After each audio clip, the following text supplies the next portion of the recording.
Painful होते हैं। Periods के दौरान क्रैम्प्स का या माइग्रेन्स का होना एब्सोल्युटली नॉर्मल है। इरेगुलर पीरियड्स को ठीक नहीं किया जा सकता और पीएमएस सिम्टम्स वो तो पीरियड आने से 10-12 दिन पहले ही शुरू हो जाते हैं और इस दौरान ब्लोटिंग का होना, हैवी फील करना, उसी के साथ साथ स्वीट क्रेविंग्स यानी कि आइसक्रीम खाने का मन, चॉकलेट खाने का मन, ये तो सभी को करता है, right? Well, wrong. Hi, I'm Madhvi. I'm a nutritionist, certified diabetes educator and gut health expert. और मैंने अपने करियर में बहुत से क्लाइंट्स को pain free, regular and smooth periods की रियलिटी का एक्सपीरियंस कराया है। और आज के वीडियो में मैं आपसे बात करने वाली हूँ कि ये किस प्रकार से पॉसिबल है। The key to regularizing your periods lies in balancing your hormones. जी हाँ, पर ये हॉर्मोन्स क्या होते हैं? हॉर्मोन्स वो केमिकल मैसेंजर्स हैं हमारी बॉडी में जो अलग अलग ग्लैंड्स द्वारा सिक्रीट होते हैं यानी कि रिलीज होते हैं, फिर ये ट्रैवल करते हैं, साइट ऑफ एक्शन पे पहुंचकर ये बॉडी के जो फंक्शन है उसको अंजाम देते हैं। जैसे कि इंसुलिन या थायराइड, नाम तो सुना ही होगा। ये हार्मोन जो है ब्लड शुगर रेगुलेशन और उसी के साथ साथ मेटाबॉलिज्म रेगुलेशन का काम करते हैं।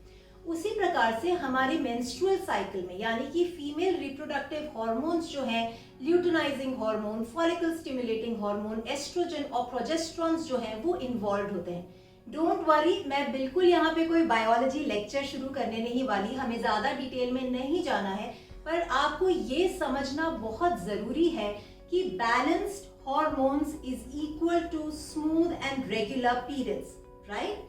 सो फार सो गुड। अगर आप यहाँ तक समझ चुके हैं तो नीचे कमेंट्स में लिखिए SFSG यानी सो फार सो गुड और फिर हम आगे बढ़ते हैं।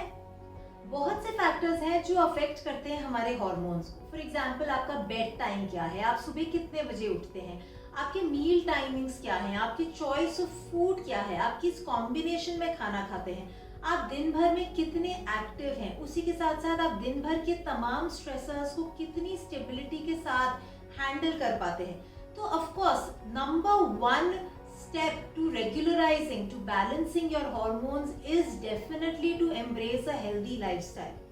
आज हम बात करने वाले हैं सीड साइक्लिंग की।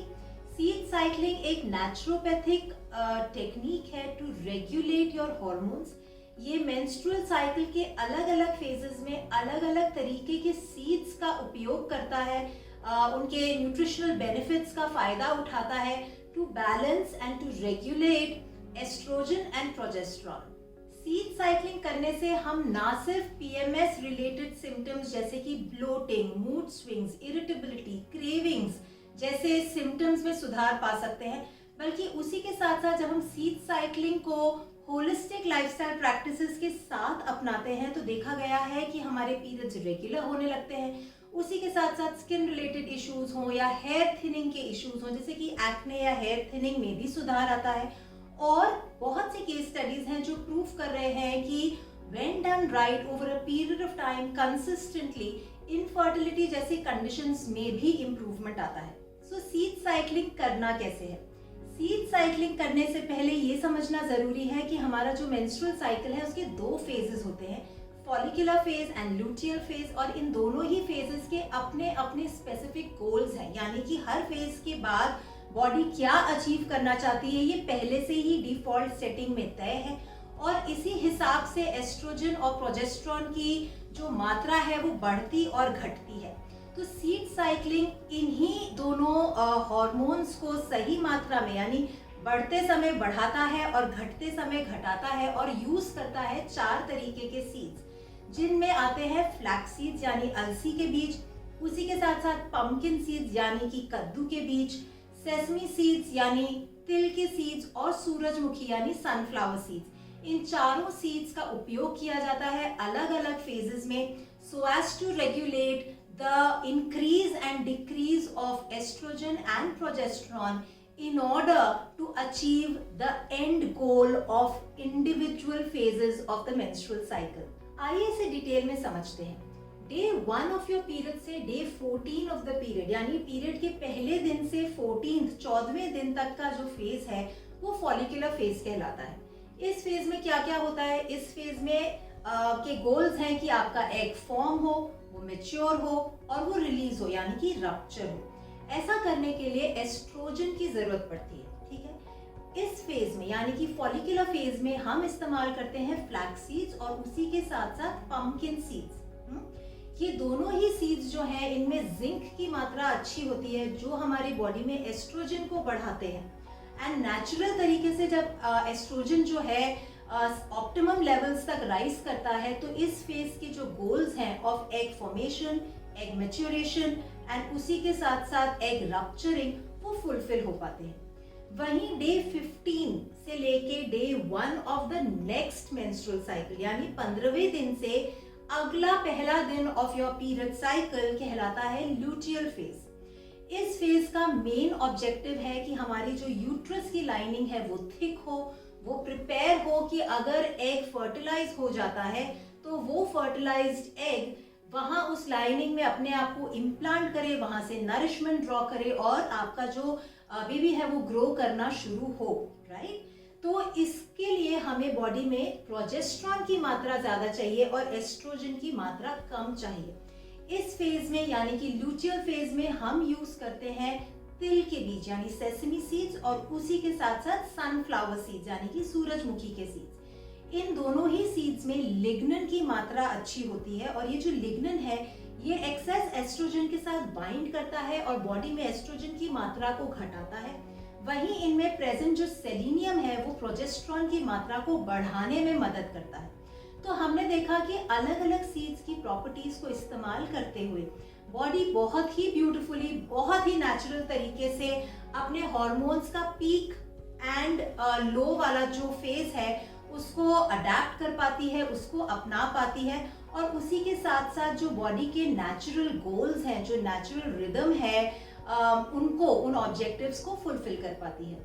अब जब हमने सीड साइक्लिंग के कॉन्सेप्ट को और साइंस को अच्छे से समझ लिया है और हम आगे बढ़ रहे हैं इम्प्लीमेंटेशन के लेवल पे, तो जायज सी बात है कि हमारे कुछ सवाल होंगे जिनका जवाब मैं अब आपको देने वाली हूँ। सबसे पहला सवाल है ऑफ कोर्स कि हमें किस प्रकार के सीड्स खरीदने हैं। क्या हमें रोस्टेड खरीदने हैं या अनरोस्टेड खरीदने हैं या सॉल्टेड या अनसॉल्टेड। तो आपको अनरोस्टेड एंड अनसॉल्टेड सीड्स खरीदने हैं मार्केट से, यानी कि जो भुने हुए ना हो और जिनमें नमक ना हो, रॉ सीड्स खरीदने हैं, ठीक है।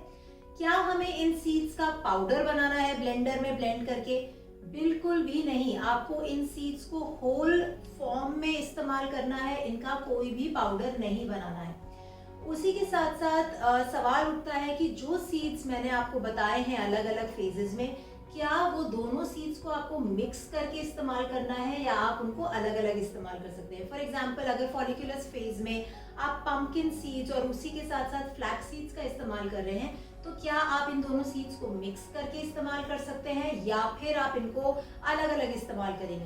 तो दिस इज कम्प्लीटली ऑप्शनल। अगर आप उनमें से हैं जिनको लगता है कि मैं एक ही बार सीड खाऊंगी, दूसरी बार शायद मैं भूल जाऊं तो मैं इनको मिक्स करके खाऊं, you could do that. But the general advice that I give to all my clients is do not mix the seeds। आप इनको मिक्स मत कीजिए, आप इनको अलग अलग यानी दिन में 2 बार अलग अलग खाइए, ठीक है। इसके बाद हम आगे बढ़ते हैं और नेक्स्ट जो क्वेश्चन है वो ये है कि इन सीड्स को हमें किस मात्रा में, किस अमाउंट में इस्तेमाल करना है। तो आपको हर सीड को 1 टेबलस्पून ईच इस्तेमाल करना है, ठीक है। यानी कि अगर आप फ्लैक्स सीड्स और पंपकिन सीड्स इस्तेमाल कर रहे हैं तो 1 टेबलस्पून फ्लैक्स सीड्स और 1 टेबलस्पून पंपकिन सीड्स होंगे। और इसीलिए मैंने आपको शुरू में इससे पहले बताया कि आप इन दोनों सीड्स को मिक्स मत कीजिए, क्योंकि 2 टेबलस्पून जो सीड्स है वो एक बड़ी मात्रा बन जाती है और कई बार स्पेशली इन पीपल जिनको डाइजेस्टिव इश्यूज हैं यानी कि उनका डाइजेशन जो है स्ट्रॉन्ग नहीं है, वो इस बड़ी मात्रा में सीड्स को डाइजेस्ट नहीं कर पाते। जब ये सीड्स डाइजेस्ट नहीं होते तो इनके जो न्यूट्रिएंट्स हैं वो एब्जॉर्ब नहीं होते और फिर इनके न्यूट्रिएंट्स चाहे वो जिंक हो, चाहे सेलेनियम हो, चाहे लिग्नेंस हो, जिनके बारे में हमने बात की है, उनका फायदा हमें सीड साइक्लिंग का जो पूरा कॉन्सेप्ट है उस हिसाब से नहीं मिलता।